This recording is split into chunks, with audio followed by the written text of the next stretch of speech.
Okay, so welcome to another episode of this series. So, like I say that this series, we started this series to document the experiences of young candidates, political candidates who ran for office in 2023 election, and see how we can make that available to future candidates who are going to run for office in Nigeria and then volunteer themselves to serve our nation.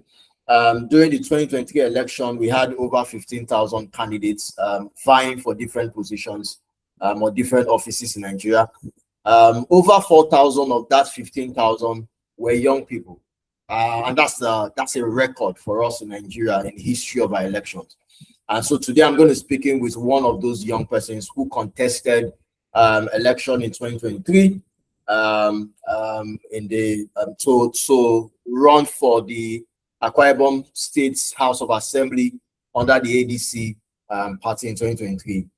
Abel Abraham, Honorable, it's great to have you, and it's great to speak with you. Thank you for joining this call. Thank you so much. Thank you so much for having me. All right, so let's get into the conversation right away, Abel. So you contested the election in 2023. What was that spark about? Where did that motivation come from? At what point did you tell yourself, or did you say, you know what, I'm going to run for office in 2023? At what point, and what led you to that? Okay, thank you very much. On before I decided to run for office in 2023, I watched my community and some other communities around Ika, you know, struggle for poor infrastructure, and this happened right from when I was little. I had my primary school, sorry, in my local government, which is at Mexico. So after years, I've left home to the city of Port Harcourt.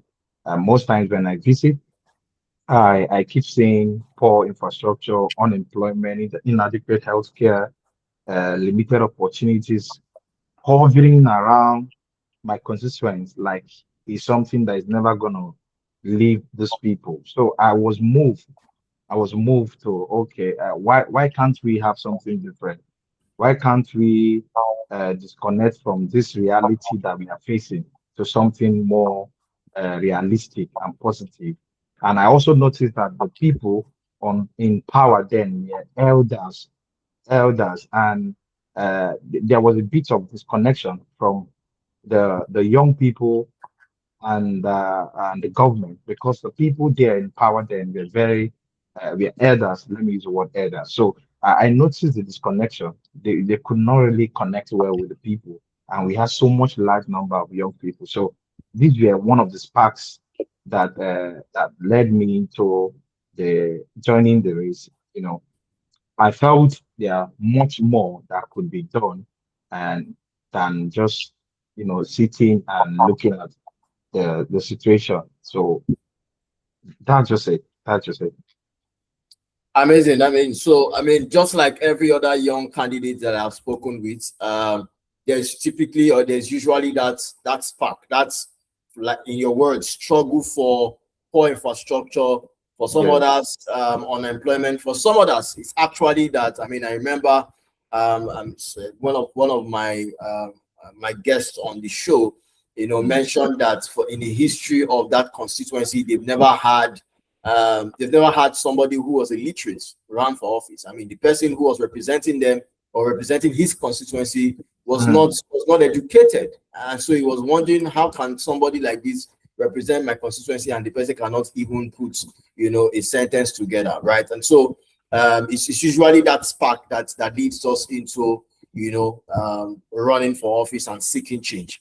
So the question I'm going to ask you, that in 2023, when you contested, at the time you declared that you were going to run for office, how did you truly feel? Did you truly feel ready, or was there any form of uncertainty? And then how did you manage that? Okay. I believe leadership is a journey of continuous learning. So my experiences in community engagement and business management, on before now, I've been a project supervisor in construction site. On before, I was promoted to manager.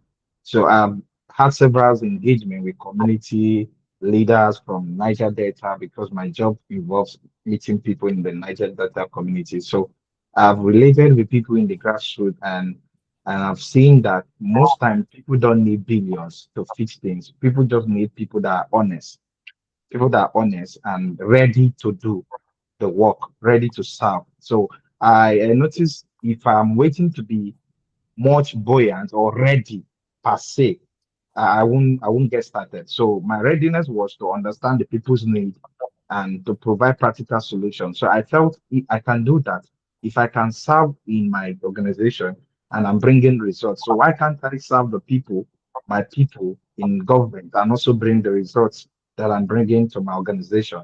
So that was readiness. If I can bring results to my company, why can't I bring results to my people? So the same ideology was the push, the readiness level. That was it. So if I can bring results to my company at that stage, I believe I can go to the House of Assembly or House of the Rep to bring same results to my people. And so that was it.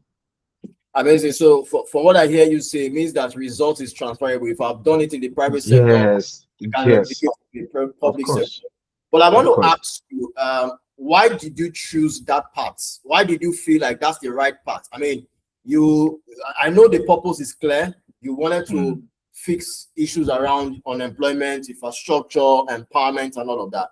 And you have experience in the private sector. You've done a lot of community engagement. So what made you believe that running for office or running for the state house of assembly was the right path to solve? Why not governor? Why not local government chairman? Why not every other office? Why state house of assembly? okay. On before now, I have been running an NGO, the Abraham Honorable Initiative for Humanity. I've been trying where we've been giving out scholarships to people undergraduate and master scholarship, reaching out to widows on monthly level, paying for empowerment training and all of that. So I needed a platform that would make me expand this in a large format. And I also understand that being a local government chairman is more of executive stuff. And I noticed there are policies that are not enabling good, they are not people centered. And those policies need a lawmaker. They need lawmakers to refine, edify, modified, or change them, or bring in new ideas. So I needed to get into the law, the parliament, where we can change policies and enact laws that will help position Akwa Ibom, most especially the young generation. Because if I am so much interested in power, I should have been looking at executive hand, which is the chairman, and other positions that will just give me money and fame, which other persons look for. I've been so much interested in the law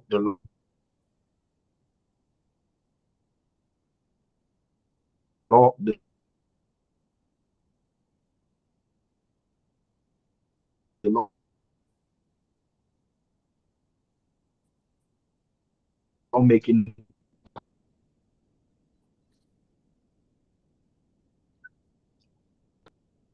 law help me to bring in ideas and enact laws, pass bills that would change how we live and how we do things on before we start looking at the executive hand. But currently, sorry that I need to put this in, I'm also vying for the House of Rep currently. So I'm so much interested in lawmaking because I know that's where we can change things.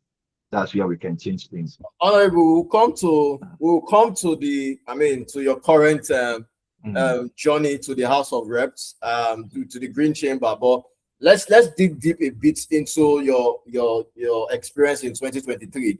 Now you decided to move from just running a foundation, your work in mm, public, in private sector, and you say, you know what, I want to go into politics.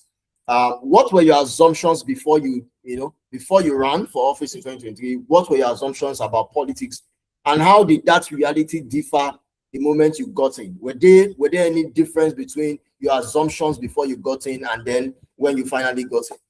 Tell us. Okay.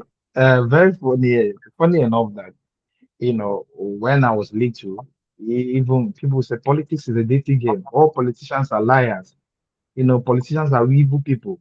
Even when I wanted to run, my mom was telling me, "Don't go, they will kill you." Don't, a lot of persons we are seeing, and I keep telling them, if we allow the bad people do politics, we have no choice than to be governed by bad policies that they are going to make for us. If the bad people rule, you have no choice than to obey. So we need to bring in good people. If you think you're a good person, you have better character, you have better things to offer, why not come in and join politics? So the experience was enlightening and challenging. It exposed me to the realities of governance and meeting stakeholders and meeting a lot of people that that have different reasoning. You meet people that are thinking differently, like people they think like this too. Sorry that I'm using people. Yeah. And so it's very interesting that people need to get into politics because politics is life. I don't see politics like a game of playing people fraud or being crafty. I'm seeing it like what we need to do to make things better because if you don't get involved, we are literally losing out we are losing our voice. Mm. So to me, I would say the experience is interesting, and I'm not giving up any soon. So until we get it better, and I believe so much in Nigeria dream. I believe so much in Nigeria dream. So, based on your current reality, do you think that politicians are liars? Um, I think that's why I hate answering that name a politician. When people call me a politician, I tell them I'm a change agent because definitely I will tell you politicians, majority of the politicians I've met, they are not truthful. Majority, they are not. So it takes a whole lot for you to say sincere politician, a Mm. very sincere politician. When we get into talking about my House of Rep, I will share some things that happened recently that I All had right. to walk away from some benefits because I just say if I had to take that, that means I'm disappointed in my people. Mm. So it's very hard, very very to say a sincere politician, and that's why good people with character, with credible, impeccable character should be the ones vying for positions. So if you build some good character in your workplace, in the private sector, in the church, or wherever, you should be the one we should be bringing into politics. Not those ones that have done Agbero work, people that have caused hemens in the society. They now use politics to compensate them. Mm. That's not it. Political position should not be compensation for being a rugged person, being a court boy or all of those things. It should be a position for people with great character, people that with honesty, people that we know that if they are saying they are going to build borehole, they are building borehole, and that borehole should be of standard, not using the public fund to build borehole that after 1 month we'll be looking for a repair team. I Thank agree you. with you. The reason I threw that up is because when you enter into the system, Mm, um, yeah, you hear things on the street, and then when you enter into the system, there are certain perception that you now begin to realize, oh, I think this is why people on the street say that politicians are this, politicians are that. No matter how much you want to change your title, right? mm, As long as you work within the political space, you will still have to bear the title of a politician, mhm, right? But I understand you. I mean, but I mm. believe that good people need to get in because leadership is modeled. Yep. Most times over the years, bad leadership have been modeled, and that's why politicians or the title Yes. seem to be like a very bad Mm. title. But if you model good leadership over the years as a politician, then people begin to change their perception about politicians. So I totally agree with you. Now let's talk more about your experience with political party. Because again, you know that Nigeria run a system where you cannot vie for office as an individual. Mm. You have to be sponsored by a political party. I want to learn from your experience. What was your experience about? I mean, from ADC, right? Yes, ADC in 2023, Yes. political party. What did your experience actually teach you about how party system work, or how power actually works within the political party system? Okay. The party politics is a critical part of our democracy, and my experience has shown that while political structures are necessary for this organizational and governance, it will also remain people-centered. One of the most, uh, I think, uh, should I use the word, undoing that political parties are doing aspirants is they are not centered on people. They are centered on the money factor. Mm, You see credible candidates or aspirants coming in, and because they are not financially buoyant, you don't even look at them. You don't even value if they are worthy enough to, hold any vibe for any position. But because we are centered on money and not centered on people, we end up making the wrong choices and we keep repeating the cycle. So the political parties in Nigeria should do more people centered. You should not, because this other man has so much money, and he now plays the party politics of throwing money around. You now, make him your candidate, and that's not just it. We tend to do what we call party is supreme. Party cannot be bigger than the law of the land. Party cannot be bigger than our constitution. When people want to vote, you give them opportunity to stand in election, not you doing selection in disguise. When you have selected people, you now make other people to lose their voice, and then you now give them that slogan, "Party is supreme." And at the end, you're killing our democracy. You're killing the morale of young people and the future generation, making them to be scared of doing politics, because just like you said, in Nigeria we don't have independent candidacy. You have to vie under political parties, and when this younger generation keeps seeing all of these things happening, it scares them away from coming in, because they are, I don't have billions to spend, or I can't take my private money and be doing this. At the end, it will frustrate me and I won't stand election. So I believe the party structure should be more people centered. They should look at people. What do you have to offer? Oh, and looking at the constitution and the whole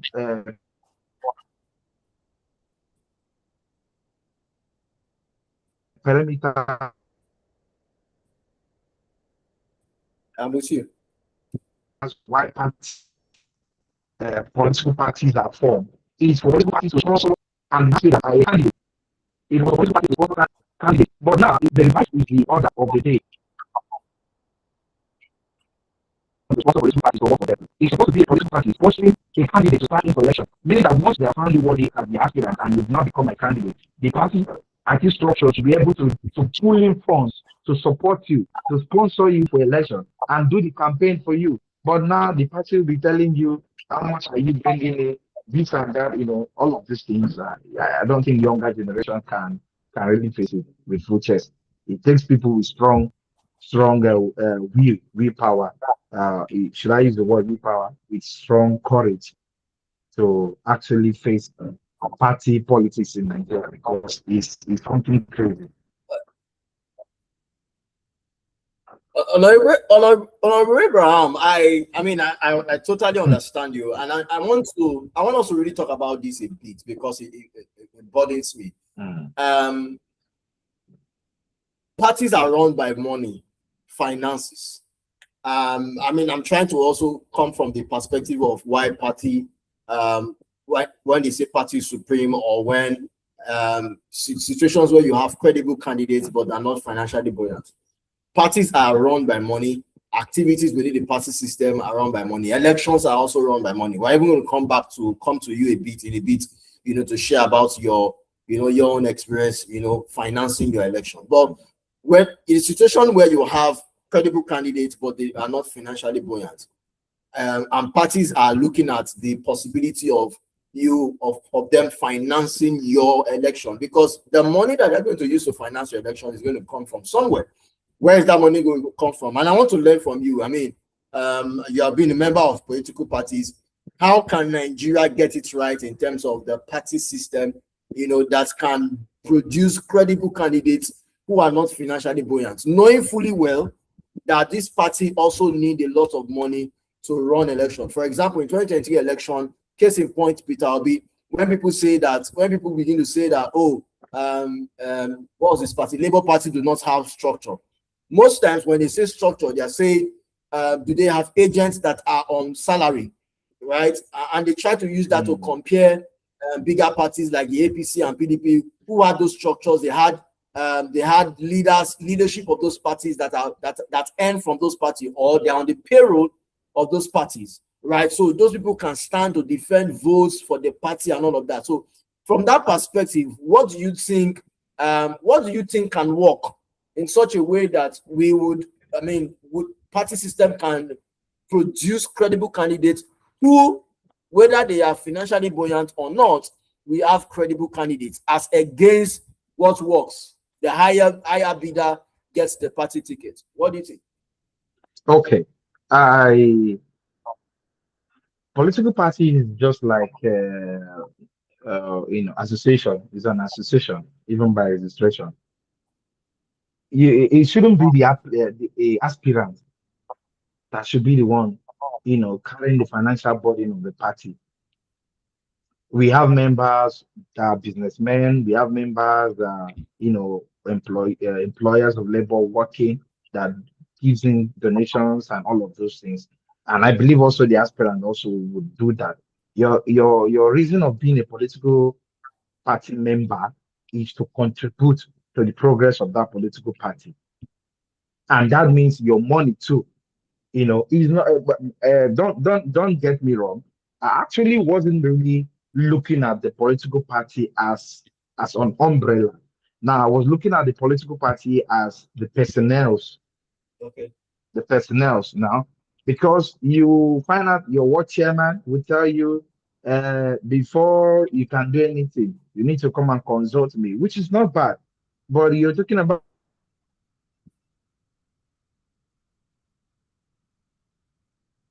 consultation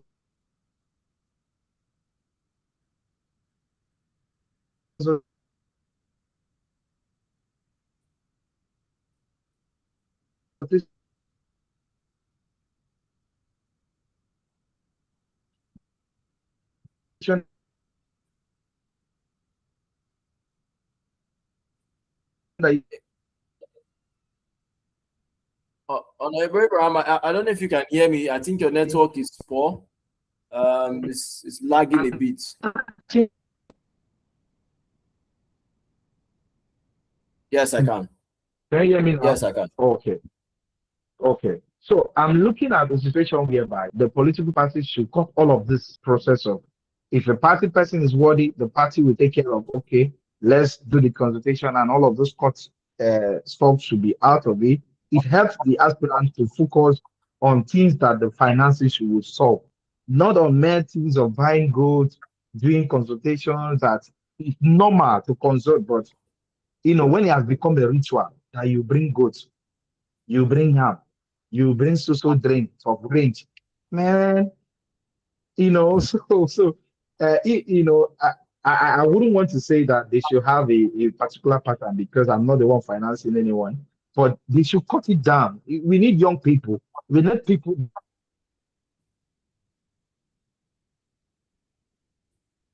that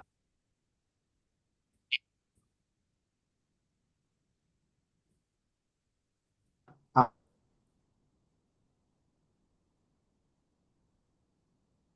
for the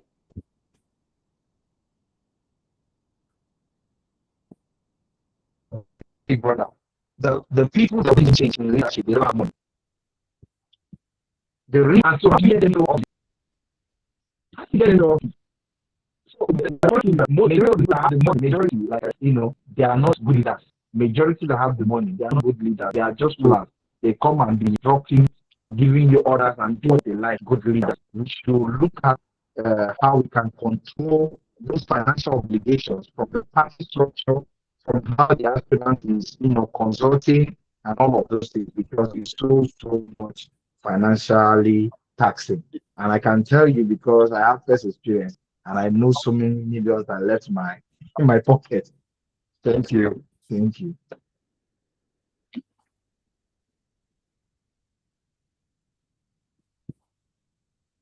I could relate. I mean, you're speaking from experience, right? So I understand. So let's talk a bit about your campaign in the last election. How did you approach building your campaign, your team, voter engagement? I mean, just share your experience with us from the last election, how you were able to build your campaign and deliver your campaign. Okay, my campaign strategy has always been centered on direct engagement. I believe in meeting people where they are and listening to their concerns. Most times I walk down to people. I believe in you know, mouth to mouth, like words to mouth and physical meeting. So I've always been doing physical engagement, grassroots engagement, and majority online. I believe so much on social media, the tool. So I preach the gospel of my message online, and I visit units and words. So it has always been, if you are trying to represent the people, you should be able to go down to meet the people, not just the other thing the other people are doing, imposing leadership on the people. And most of the persons that would vote don't even know them. So I believe in direct engagement, the grassroots mobilization. If you check online, you will see most of our sensitization that we've done, gathering people or working to sensitize them on PVC, why voters education, and all of this. We go to markets, we visit schools, and we visit churches, and we talk about voter education. And mine is just direct engagement, and so far we've built a lot of uh, grassroots capacity as regards to this, because people can really relate with you, not just them seeing you on billboard, not just them seeing your posters, but they can really tell what your ideologies are and who you are. Perfect, perfect. Your campaign was made up of how many persons? Your campaign team was made up of how many persons? Okay, I actually didn't use this Nigeria pattern of campaign where you form campaign team and post. Mine, I was Amazing, giving people direct access. I was giving you, amazing. oh, you over here, you take care of this. You over here, you take care of this. You do that. Then I was doing what we call multi-delegation. Why I talk to head leaders, unit leaders. I was kind. What I did. Okay, let me use 2023. What I did, we had two local government that built my constituent. So I had to appoint what I call local government chairman. That's the title I gave the local government chairman, and then director of mobilization, director of grassroots on this other local government. Then I appointed ward chairman across all the world, from the ward chairman, and now we appointed unit chairman. So in all of these people, the attack here to engage people, tell them the message and what we stand for. So that's where what we were doing. And at the end, we always have Zoom meeting.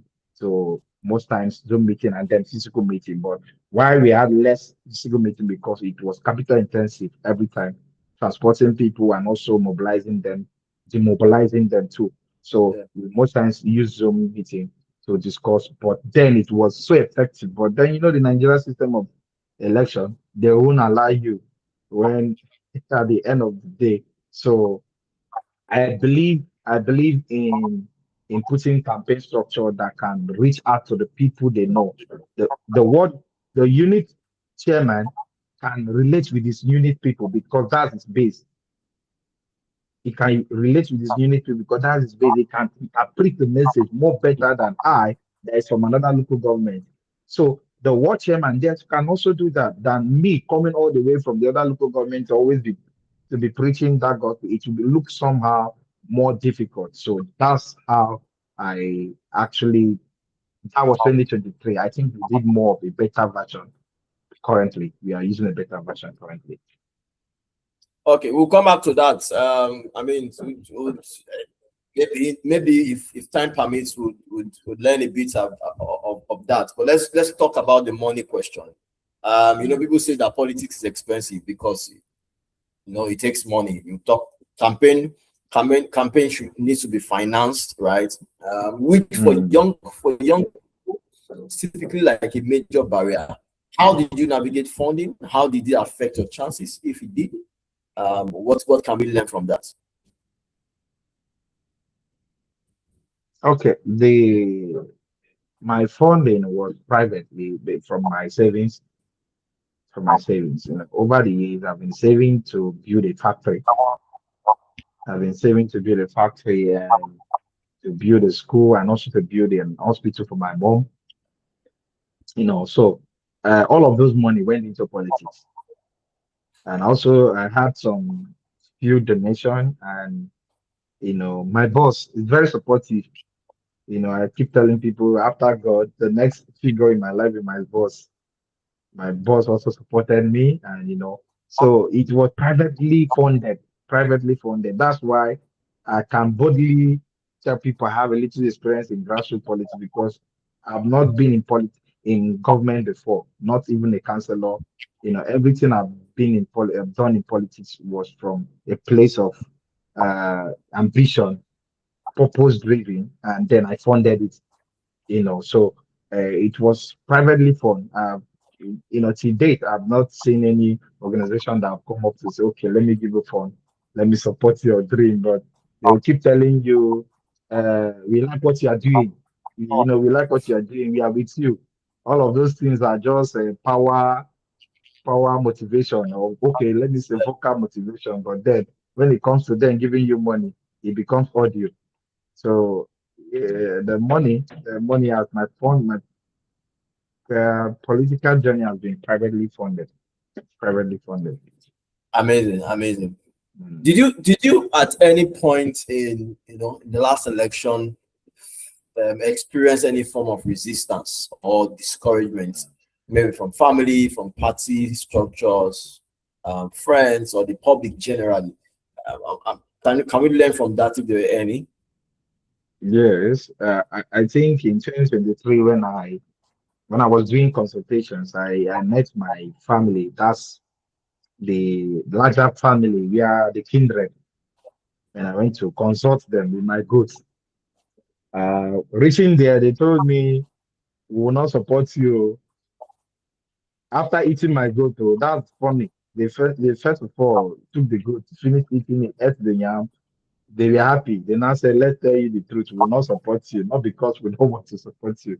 We will not support you because the party you are is not our party, and all of those things. So I was so angry because they ate my goat. The resistance, the rejection. My own village didn't really want to support. They did. Let me put the word. They did because they were scared of. We have PDP already. We don't want problem with the PDP. All of those things, and so but currently they are supporting me. So most of those resistance, a lot of person here, we don't know you. Who is this young man? Most of those, and then we had some attacks, but the attacks was not really much. The attacks we had then was more of a physical during the election. During the election day, a few of our supporters were shot, but we thank God that we didn't lose any of them. And then. Uh, a lot of persons normally the social media attacks, those ones are normal. The resistance reports. I think so far, once you are bold enough to stand in for what you believe, people will respect you for that, and so they won't judge you much enough because you are privately funded. If you were in office before now, so they know where to get hold of you. But then, I think to me, I don't see most of those things like a challenge because the more they attack you is also a pointer that you should do good, you should do more, you should do more. It's also a pointer that once you see people attacking, fighting, that's a Yeah, pointer that what you are doing is giving the green light, so you should continue. true, true. I agree. Once people start attacking you, it shows that what you are doing, is gathering visibility, Mm, and it's attractive. yes. I totally agree with you. So, I want to ask one question that may be personal. What was that one thing that happened during your campaign that you never anticipated? Were there any? So many things happen. In politics, and I realize people are not as honest as they claim to be. You know, during 2023, yeah, the if election, all few of my supporters that were carrying my banner, wearing my cap, wearing my t-shirt, the eve of the election, I called them, let's meet this night, let's so that we'll strategize. Some of them told me if I am not ready to pay them 100,000, they will not see me. I was shocked, like, are you the one saying this? They told me if you are not giving us 100K, will not be your agent. You know, and to my surprise, they wore my ADC agent tag and we are working for APC. Few person even like, you're wearing ADC, why are you working for APC? So the betrayal was so much that I was like, oh man. So even up to this moment, you work with people and you think they really love on the long run, they are just there because they feel that maybe you have something to give up financially. And once they get it, they move to another person. So the lowest point has always been finding people that are true and people that are worthy, people that are Yeah, honest. A lot of yeah, persons are just politicians in nature and they are not just humans. So that's always been my lowest point because the betrayers is really, and you keep hoping to see more. So you just like you are living to see betrayers in politics. So that's the lowest point. And most times when you don't have money, you spend all your money and you'll be looking at heaven, you don't know what to call. There's some point I sold my mobile gadgets, my devices just to print more posters. You know, sometimes I took loan and just to fix one or two things, and then I will now go back and be paying those loans. So those lowest, that's just it, nothing more than. And then staying away from family because my kids will, Papa, Papa, Papa, where are you? You're running around trying to go to campaign and meetings. And when you come back, it's either this week you're out, all thanks to my boss, all thanks to my boss. I really appreciate him. what a sacrifice, Mm. sacrifice to serve the nation. So, I mean, at the end of the day, how did you process the result that didn't actually go, to your favor? How did you personally process that result? Okay, I'm one person that in my language, they will call it Etaneka, mean that you will talk tire and they agree. And one person, once my mind is there, I already knew that they won't allow me. So I just told them I will stand to the end. So I expected what they would do. Imagine in my ward, okay, in my ward, they told me I didn't have one vote. So that means I didn't vote. How can you tell me in my ward I didn't have any one vote? You're telling us that I didn't vote for myself. I voted for myself and few persons voted. So, and you're telling me in my ward one, I didn't have just one vote. So all of those things were already foreseeing that it will happen. So I took it as part of my experiences, part of what I will build to my CV, in the journey of this politics. And it's not uh, really a low moment to me. I just see them as things that have built me, that have made me stronger. And that's Yeah. why since then, I've been working, and that's why I'm also buying again this season because I know it's a journey. It's not a destination. It's a journey. So now you are taking it a notch higher. You're vying for Yes. the green pass. So, Yes. what are you doing differently this time around?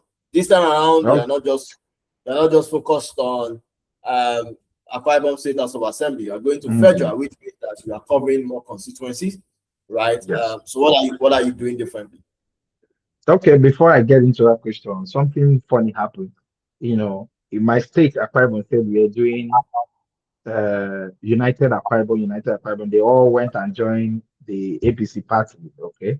And so we all joined, we all moved into the party because we wanted to, flow with the water. You don't want to flow. against the water. So I picked the form for the House of Assembly for this 2027 and went for screening. Funny enough, they released the result that we were not qualified to stand in primaries.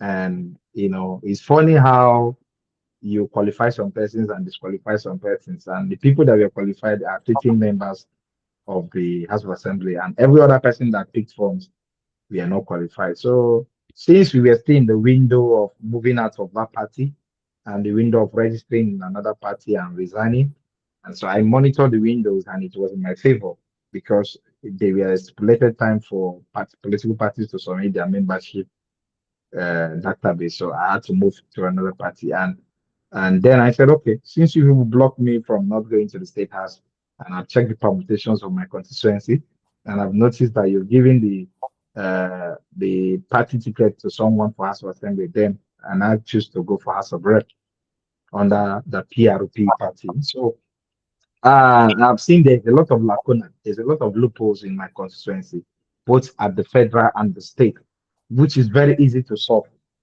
Very easy to solve. The problem is we don't have people that have human conscience. We have people that I don't know if they were bitter when they were young children.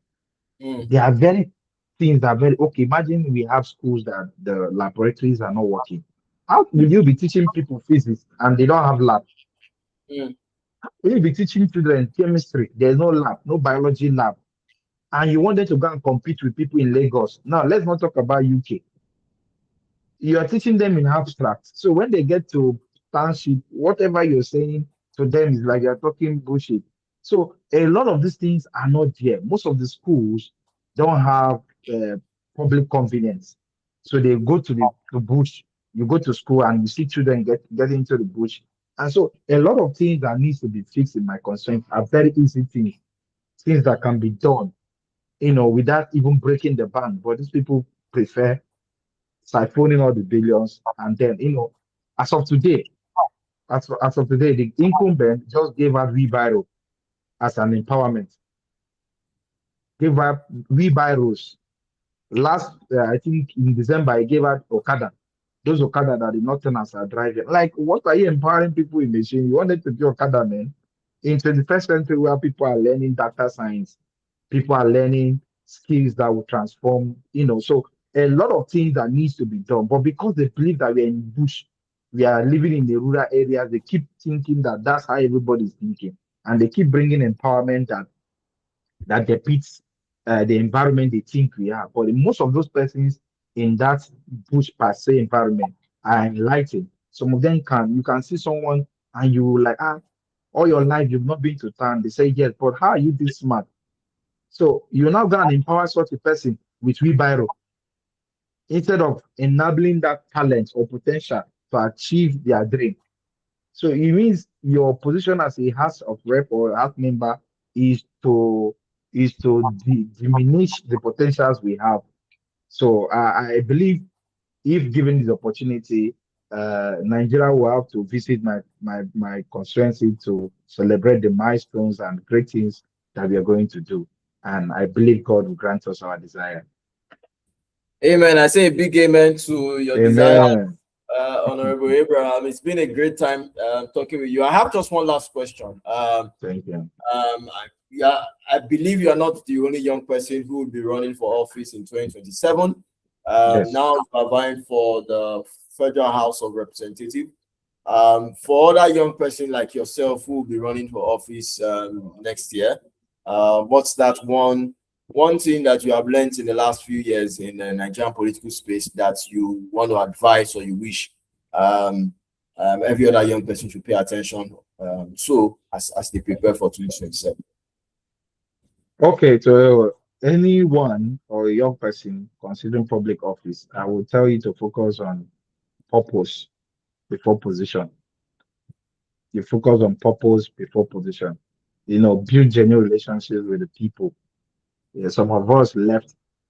Some people that contested with me after the election, they lost. They went moot, and now they are coming out again. That's not leadership. That's not leadership. Since 2023, we have been active with the people. So build relationship, genuine relationship with the people, not relationship that you want them to support you. Let them see that you are genuine with them. That's the base. Whether you win or not, maintain your integrity and never underestimate the power of grassroots engagement. Don't think they have already won. The moment you are loved by the people, they will always stand with you. Funny enough, I almost let go of the outcome of that primary screening, but my people told me they were telling me why not go and pick another form and go for House of Rep. We will stand with you, and they actually did the whole thing. So if I didn't build had a genuine relationship with my people, they will just move away and look for someone else to support. True. So build genuine relationship, and before looking for public office, build let your purpose be so strong. Let people be attached to your purpose, not just the position you're looking at. Let people be attached to your purpose and let them know you to be someone that is genuine, not just people, not someone looking for people to use when it's election time.